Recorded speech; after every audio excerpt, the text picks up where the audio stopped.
your fridge might be wasting money right now. Here's the fix you can do in 60 seconds.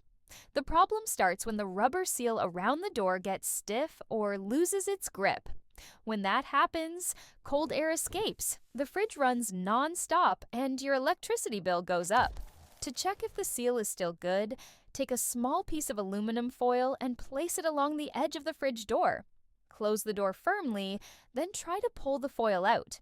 If it slides out easily, that means the seal isn't working properly. To fix it, grab a hairdryer or a heat gun and run it slowly along the rubber seal for about 1 minute. Move the heat evenly from top to bottom so the entire gasket softens.